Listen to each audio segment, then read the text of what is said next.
Amigos de Congreso Televisión, un gusto volver a estar con ustedes vía Pulso Parlamentario y hoy tenemos la grata visita del doctor Víctor García Toma, a quien le damos la más cordial bienvenida. Un gusto. Muy gentil por la invitación. No, qué ocurrencia. Como todos sabemos, él, dentro de su vasta experiencia jurídica, ha sido también ministro de Justicia, y ahora que está el tema del ministro Ceballos sobre el tapete, vamos a aprovechar para conversar con él sobre esta relación que hay en primer término, o que debe existir, por decirlo menos, de cordialidad y de un nexo fluido entre el Ejecutivo, vía el Ministerio de Justicia, y el Ministerio Público, la Fiscalía de la Nación. En su época hubo, digamos, algún obstáculo, o por el contrario, se llevó dentro de los mejores términos. Tuvimos la suerte de que no se presentó una crisis de esta naturaleza, pero más allá de esta circunstancia, es un deber y una responsabilidad del ministro de Justicia, en la medida en que es el nexo entre el Poder Ejecutivo y los integrantes del sistema judicial, establecer las mayores y mejores políticas de coordinación y de colaboración interinstitucional. ¿Cómo lo podría haber hecho si horas antes de que se juramente al fiscal Chávarri, ya no solamente el premier Villanueva y el propio presidente Vizcarra habían adelantado opinión y habían considerado que debería dar un paso al costado? Más allá de las consideraciones personales, políticas que uno pueda tener sobre otro funcionario público, por encima de esas consideraciones está el deber funcional. Y ese deber funcional indica de que en la medida en que este es un gobierno en la que buena parte de su actuación descansa en mecanismos de colaboración y de concertación, entre otros con el Ministerio Público, se hace necesario que el trato, ¿no es cierto?, sea un trato acomedido y respetuoso, más allá de cualquier otro punto de vista que se ventila y se verifica por otros caminos, ¿no? Ya era un poco como entrar en el segundo tiempo perdiendo por 3 o 4 goles con el marcador en contra, tratar de arreglar el partido. Ya no le quedaba más remedio que seguir al ritmo de juego, pero ¿no? Además es innecesario, porque ya el presidente de la República, de alguna manera, había días antes sentado una posición de principio que mostraba su preocupación en relación al tema del Ministerio Público. Con eso ya era suficiente. Yo particularmente he saludado la presencia del congresista Ceballos, porque los ministerios requieren de operadores políticos. Él es un operador político, y creo que solvente y eficiente. Pero en este caso, justamente lo que menos muñeca ha tenido es la política, ¿no? Pero, en fin, estamos comenzando recién, y en el camino se supone que vamos aprendiendo y vamos corrigiendo errores, que esperamos que lo haga lo mejor posible para el bien del país. Acaba de decir también el ministro Ceballos que, si fuera por él, debería darse marcha atrás con esa decisión tomada por el expresidente Kuczynski, cosa que no coincide con la recomendación de la Corte Interamericana. ¿Cómo entender estos dos discursos? Digamos, en relación al tema del indulto, es claro. Hay un mandato de la Corte Interamericana para que este asunto se revise en vía jurisdiccional.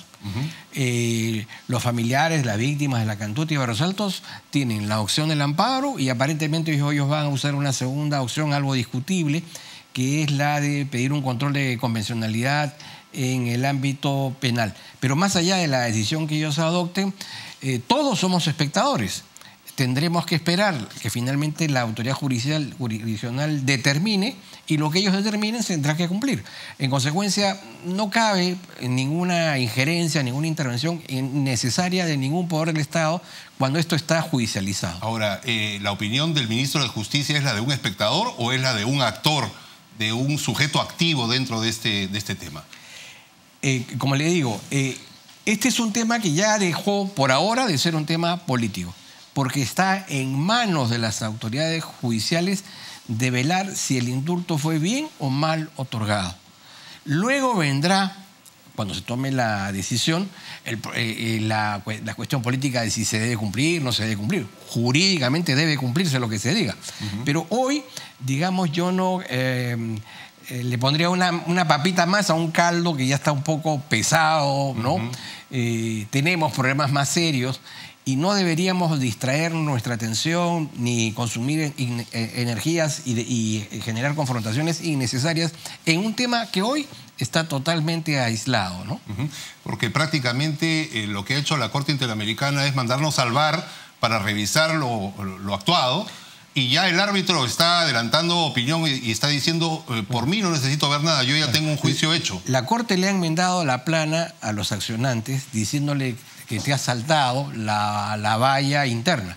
Regresa, ¿no es cierto?, a tu jurisdicción interna, que ya ha resuelto casos sobre indulto en ocasiones anteriores y las ha resuelto en un tiempo célebre, en unas confirmando el indulto y en otras revocando, pero esa es la instancia que corresponde. Y como yo le insisto, Álvaro, me parece que este no es un tema tratable en estos momentos. Lo más urgente para el sector justicia es primero solucionar el tema inmediato del INPE, que es una institución sumamente importante, que con serios conflictos y que, digamos, hay una vacancia y no hay dirección. Y lo segundo es la de coparticipar en el proceso, ¿no es cierto?, de diseño, programación y acompañamiento de lo que va a ser, entiendo yo, la reforma del sistema judicial. Eso me parece que es lo más importante hoy. Exacto. Quedaba también un tema que se dejó en el aire respecto a lo que veníamos conversando acerca de si la ausencia del presidente de la República en la juramentación invalida esta ante la Junta de Fiscales. Permítame decir tres cosas, Álvaro. Lo primero, más allá de las simpatías o antipatías que nos pueda generar el actual fiscal de la Nación, la elección generada por la Junta de Fiscales es legal. La deliberación y decisión de llevar adelante la juramentación establecida por la Junta de Fiscales también es válida, aun cuando sea el propio interesado quien haya votado. Finalmente se aclaró que fue 4-1, ¿no? Esta junta de emergencia que se hizo una vez conocido el audio. De acuerdo con el artículo 50 de la Constitución, el presidente tiene la responsabilidad funcional de juramentar. Más allá, también si le cae bien o le cae mal al fiscal, hay que cumplir, digamos, con ese mandato. La, digamos, inasistencia del presidente, señalando de que tenía otras ocupaciones, fue en todo caso resuelto por una interpretación, desde mi punto de vista, errada, por lo siguiente. Se ha sostenido la tesis de que ese artículo 50, la ley orgánica del Ministerio Público, debía entenderse cuando los fiscales eran nombrados por una autoridad política.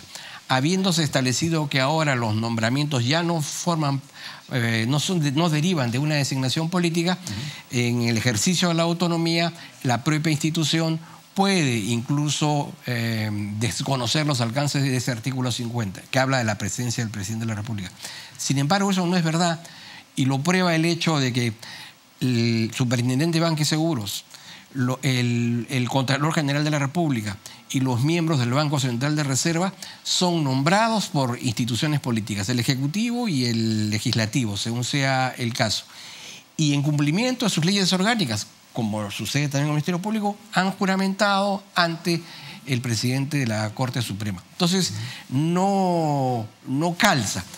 Más aún, la Constitución está vigente desde el año 93 y a lo largo de esos periodos, salvo el caso, me parece, del fiscal Sánchez, en todas las demás ocasiones se ha contado como corresponde, porque así lo exige la ley, con la presencia del presidente. Y el no contar con la presencia del presidente o su representante, en caso esté fuera del territorio nacional, ¿invalida la juramentación? Técnicamente sí, pero yo creo de que no estamos hoy en una situación de agudizar. No estamos para lujos, como se dice. Para lujos, ¿no? Entonces yo creo que deberíamos ponernos de costado y ya mirar hacia adelante, ¿no? Porque ciertamente hay preocupaciones mayores y se trata de aliviar las tensiones políticas y no complicarlas. Muy bien. Respecto al otro tema, al tema del Consejo Nacional de la Magistratura. Estamos debatiendo aquí en el Congreso este proyecto consensuado, entendemos, aunque hay algunos bemoles respecto a cómo debe procederse para declarar a esta importante institución en estado de emergencia, en situación de emergencia. ¿Cree usted que es el plazo correcto, el de los 9 meses, para empezar por el primer artículo? Mire, yo creo que en el caso del Consejo de la Magistratura, en la lógica que plantea el Congreso, debe darse por 2 etapas. La primera es la dación de una ley, que podemos llamarla de emergencia, que permita, digamos, en el que de manera transitoria esta institución, dentro de lo mínimo, de lo indispensable, siga funcionando. Y lo digo por lo siguiente, porque los procesos de reforma constitucional no son breves, son extensos, son largos. Y no nos podemos dar el lujo de tener una institución parada, digamos, por un tiempo considerable. Entonces, ¿qué es lo que me parece que se podría hacer? Se podrían hacer unas modificaciones en la actual ley orgánica del Consejo Nacional de la Magistratura, estableciendo requisitos más gravosos para aquellos que pudieran ser objeto de designación y cambiando algunas reglas electorales para la designación. Pongo un ejemplo concreto. Se ha señalado, y con acierto, que en el caso de los representantes de las universidades, sobre todo las privadas, las universidades más chicas, muchas de ellas chicha, imponen un candidato por la fuerza de la mayoría de los votos. Bueno, sin perder el principio democrático, lo que se debería establecer es una ley que establezca un voto reforzado. Todas las universidades con facultades de derecho tienen derecho a un voto, pero aquellos que tienen acreditación entre las unidades tienen un segundo voto. Y si tienes 50 años de actividad educativa, tienes derecho a un tercer voto. Y si estás acreditado, tienes un voto más y claro, certificado uno más. Con lo cual establecemos, ¿no es cierto?, primero, el principio democrático desde el punto de vista horizontal, pero establecemos de que no será finalmente el peso del número, sino la calidad y la antigüedad con nombradía y reputación que han ido acreditando algunas instituciones como San Marcos, la Católica, de Lima, San Martín, etcétera, pueden... No manda la cantidad de alumnos, sino la calidad de la enseñanza. Así es, exactamente. Eso es lo que... Ahora, es para muchos todo este tema producto de haberse ido al otro extremo, es decir, como no me funcionó antes y estaba politizado el tema de la designación y elección de jueces y fiscales, me fui al lado de la participación activa de la sociedad civil organizada. Y estos son los resultados. Ahora la ola irá, digamos, hacia atrás y regresaremos al statu quo anterior. Esperemos que no. En el mundo existen 4 modelos. El modelo de designación política, ya sea por el Ejecutivo o el Legislativo, que en otras comunidades políticas funciona muy bien. En Inglaterra, la Corte Suprema de los Estados Unidos es nombrada por el presidente y ratificada por el Senado. Pero nosotros no tenemos pues, la realidad ni inglesa ni americana. Existe el otro modelo, el modelo de cooptación, en donde para liberar supuestamente de la injerencia política a los cargos judiciales son los propios jueces y los propios fiscales quienes reclutan a su personal. Una prueba de lo perverso de este modelo es el caso de este señor Ríos, que fungió de presidente de la Corte y en el cual en los diálogos dice, ¿no? Vamos a hablar con el Consejo para meter 2 o 3 y con eso tenemos controlado. Entonces, ese modelo lo que genera es que como el superior jerárquico nombra, asciende y controla, con una sola llamada usted tiene a un juez de recluta. El tercer modelo es el modelo por elección popular, que funciona en el 70% de los estados de la Unión Americana y funciona muy bien en Suiza. No creo que estemos todavía en condiciones de llegar a eso. En consecuencia, nos tenemos que quedar con el cuarto modelo, el modelo italiano, que es un modelo de un órgano autónomo, técnico, y que establece el ingreso al sistema judicial bajo la modalidad de concurso.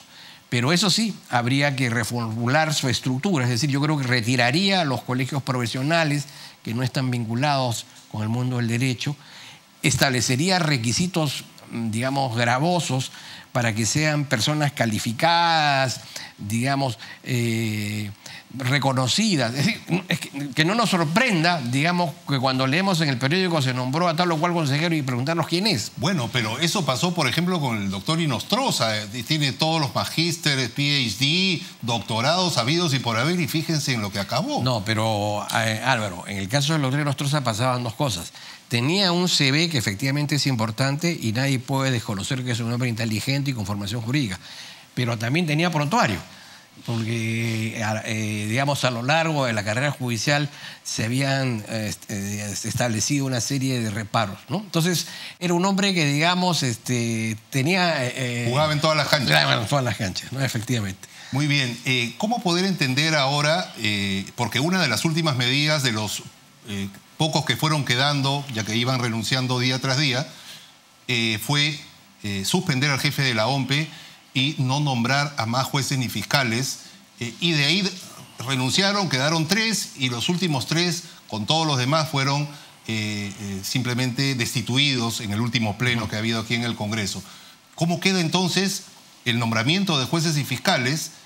¿Van a ser ocupados, por ejemplo, por los supernumerarios? ¿Qué pasa si fallece un juez, si hay que poner a uno nuevo, etcétera? En primer lugar tenemos el problema de los accesitarios al Consejo, que yo creo que sin tener una lectura acertada de lo que demanda y exige la población, están pidiendo y están planteando que se respete la ley, ¿no? Entonces eso significaría que tendríamos que hacerlo juramentar a Capo Marte, pues, porque la verdad, en estas circunstancias... ¿Y ellos podrían seguirle un juicio al Estado por no permitirles? Formalmente tienen la razón, pero si son peruanos, son conscientes de la realidad, ellos tienen que entender que tienen que dar un paso al costado, porque eso es parte del proceso de solución. Luego usted ha señalado el caso de la suspensión del jefe de la OMPE. Claro, que es un caso bastante importante por la trascendencia del cargo. Allí entiendo yo que el Congreso, con gran acierto, lo que va a plantear es la suspensión de las medidas de prescripción y caducidad. Entonces, en consecuencia, esta suspensión va a quedar congelada en el tiempo y no va a tener efecto, no va a poder acceder a ninguna de esas dos figuras para recuperar el cargo, porque, digamos, se ha planteado esta congelación de esas instituciones, ¿no? Ahora, ¿qué pasa si alguno de los jueces, fiscales, es sorprendido en falta grave y se necesita nombrar uno nuevo? ¿A quién nombraría el Consejo, que no existe? Bueno, hay dos opciones. La actual, que es la de los supernumerarios, que tiene un tope de 30% del total de jueces, ¿no? Claro, bueno, pero eso podría ser ampliado. El supernumerario es aquel que ha obtenido, digamos, un puntaje calificable como correcto, pero no alcanza vacante, ¿no es cierto? En el Poder Judicial, me parece de manera equivocada, se está criticando la presencia del supernumerario. Podría entenderlo que, como ya el Consejo no brinda garantías en quienes nombra, probablemente entienda que estos supernumerarios en realidad han recibido calificaciones que no merecían.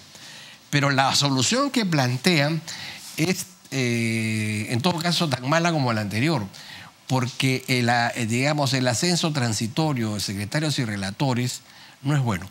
Son personas que son dependientes de quienes van a compartir, digamos, sala. Entonces, ¿qué capacidad de decisión pueden tener estas personas? ¿Qué grado de autonomía, ¿no?, pueden garantizar cuando tienen que compartir sala con quien dentro de unas semanas o meses, al regresar a sus cargos, volverán a ser sometidos a una relación vertical de jerarquía? Aparte, ¿no? Si yo veo que se me acerca un cargo de importancia dentro del Poder Judicial o del Ministerio Público, no me costaría nada ponerle una zancadilla a alguien que ya es juez para hacerlo caer y yo ocupar después su cargo, ¿no? Claro, no, y además en todo caso sería muy solícito, ¿no es cierto? Porque ya estoy ahí, yo no me quiero mover. Entonces, y si de alguna manera mi permanencia depende de ser bien visto, bien observado, estimado y querido por mis transitorios pares, entonces no voy a hacer ninguna objeción a ninguna sentencia, es decir, que pasen, ¿no? Ahora, que pasen los fallos, como diría esta señora que está en México. Como dice Laura Bozzo. Laura Bozzo, ¿no? Sí. Otro tema que también está en el proyecto es el de la Contraloría. Va a tener una función que para muchos no es conveniente otorgársela, porque podría ser que esté de juez y parte, porque si es que cometiese algún error, ¿quién controla a la Contraloría, que sería quien estaría ejerciendo funciones dentro del CNM? No es su papel. Lo que corresponde es que se encargue la responsabilidad de administración y custodia del acervo documentario. Del acervo documentario a los funcionarios más antiguos de la institución. Los 728 que van a quedar. Es lo que siempre se ha estilado en todas las instituciones que han tenido este tipo de problemas, y no tenemos por qué inventar fórmulas de solución cuando ya en el pasado se ha demostrado que han dado resultados, ¿no? Ahora, la pita siempre se rompe por el lado más débil. Lamentablemente, por lo que dice el proyecto, los trabajadores bajo el régimen CAS y los funcionarios de confianza van a terminar su vínculo laboral. Esto finalmente puede crear después un problema a la hora que haya que volver a contratar tras el proceso de reforma. Y sobre todo porque pensando de buena fe, y no tengo por qué pensar de otra manera, yo tendría que distinguir entre la actuación de los magistrados y la conducta de los administrativos. Las veces que me ha tocado ir a hacer alegatos al Consejo, he encontrado un personal bastante cortés, bastante respetuoso y eficiente. Y me parece que es, de alguna manera, una sanción indirecta, circunstancial, que sí puede afectar pues, sus expectativas de vida, ¿no? Porque finalmente no son responsables de lo que ha pasado allí. ¿Cree usted que estamos viviendo una agenda que está bailando al ritmo de quien está con algún tipo de coincidencia, por llamarlo de manera ingenua, sacando a la luz pública estos audios en fechas claves o en víspera de fechas claves? Los audios son de interés público. Los audios han permitido, digamos, poner sobre el tapete la necesidad de una reforma. Pero creo que ahora, más que audios más, audios menos, lo que necesitamos es pasar a otra fase, que es la fase de sentarnos a pensar cómo vamos a llevar a cabo la reforma. Creo que deberíamos estar, sin dejar de lado el tema de la preocupación por el sistema judicial, por ejemplo, interesarnos qué va a pasar con el Congreso el día 26, es un tema importante también, ¿no? ¿Cómo se va a conformar la mesa? Y el mensaje del presidente el 28 también tiene una importancia. El presidente el día 28, como ha deslizado la idea, puede también presentar un proyecto de reforma del CNM. Claro. Con lo que quiero decir es que está muy bien que se denuncie, está muy bien que se investigue, pero eso no debe ser óbice para que nos quedemos paralizados y no comencemos ya a mover la maquinaria de la reforma del sistema judicial, que es lo más importante. De repente, en alguno de los audios que vienen, se alude, como está pasando ahora, a alguno de los que integran este programa de reforma, sí se va, digamos, poniendo zancadillas también a este proceso. Es posible que eso pase, pero tampoco podemos quedarnos congelados a esperar que terminen de pasar todos los audios, ¿no? Es decir, el país no puede estar paralizado. Esto de sacar estos audios en víspera de cada juramentación o de cada hecho importante, que generalmente siempre se concentra antes de los días 28 de julio, llama suspicacia. ¿Qué tendríamos que esperar que pueda pasar después? Hay audios y audios, ¿no? Por ejemplo, desde mi punto de vista... Una alusión. El audio de Eresi, el audio de Mulder, no tiene ninguna significación, ninguna connotación. Yo no veo allí en estos dos audios ninguna irregularidad. La referencia al congresista Torres o a la congresista Luz Salgado es irrelevante, ¿no es cierto? Digamos, despierta el morbo y la curiosidad, pero no se desprende de ese audio ninguna situación irregular. Sí, pues los conoce, no los conoce, esos amigos, no tiene ninguna relevancia. Por eso es que yo diría que al momento de evaluar, digamos, en términos personales los audios, a los ciudadanos hay que pedirles que distingan, ¿no? Que no nos dejemos llevar por las... Ha caído un presidente de un poder del Estado, un ministro y todo un Consejo Nacional de la Magistratura. Sí, pues. Y no sabemos que vengan todavía. La situación, de acuerdo con los audios, es grave. La caída del presidente del Poder Judicial yo creo que correspondía porque su actitud fue lenta, lerda, hasta cierto punto daba la impresión de una cierta condescendencia, ¿no? Lo de Heresia ha sido una decisión del presidente de la República, que en todo caso es un tema en cuyos aspectos más íntimos no conocemos. La caída de los miembros del Consejo Nacional de Magistratura estaba cantada, eso sí, ¿no? Muy bien. Y ya para ir terminando, porque me indican que el tiempo se nos acaba, ¿cómo ve usted al Perú en lo que respecta al sistema judicial, que es lo que el público demanda? La justicia transparente y al alcance de todos por igual, de aquí a que acabe este proceso, si es que algún día llega a terminar? Detrás de este gran problema que hay que reconocer que existía, pero de la cual no hayamos tomado plena conciencia, se abre la oportunidad de iniciar un proceso de reforma, no del Poder Judicial, sino de todo el sistema. ¿Y está bien que la Comisión de Constitución tome el toro por las astas? Le corresponde en la parte normativa al Parlamento. En esa función puede ser auxiliado con, digamos, proyectos que presente el Congreso, que le presenten las mismas instituciones, que presente la sociedad civil, sí. Pero finalmente la Constitución señala que esas normas van a salir del Congreso, salvo que establezca una delegación de funciones. Lo segundo es que se requiere establecer un mecanismo de liderazgo y monitoreo del sistema en el que coparticipen todas las instituciones. Este es un problema que no se va a solucionar solo con los jueces decididos a llevar a cabo la reforma, pero ni tampoco es posible sin ellos. Pero se requiere la presencia del Parlamento, se requiere la presencia del Poder Ejecutivo, se requiere la presencia de la academia y yo diría incluso hasta de la sociedad civil organizada.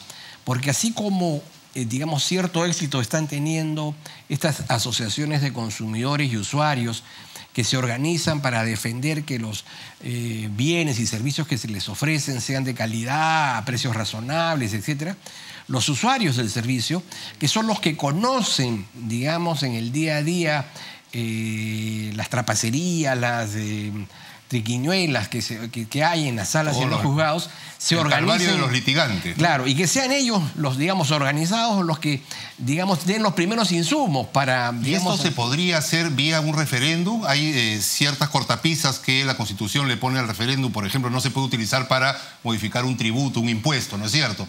¿Podría hacerse la como reforma, el sistema judicial? La reforma del sistema judicial puede hacerse mediante una primera legislatura con la mitad más uno, y luego mediante referéndum, que sería interesante porque implicaría invitar a la ciudadanía a que coparticipe, coactúe en esto de la que le atañe, digamos, directamente, porque la justicia le atañe a los ciudadanos. Así es. ¿No? Muy bien. Ha sido un gusto, como siempre, dialogar con usted. Gracias. Muchísimas gracias. Claro, muy amable. Y será hasta cualquier otra próxima oportunidad. Y con ustedes, amigos, también agradecerles su sintonía. Nos vemos en otra edición de Pulso Parlamentario.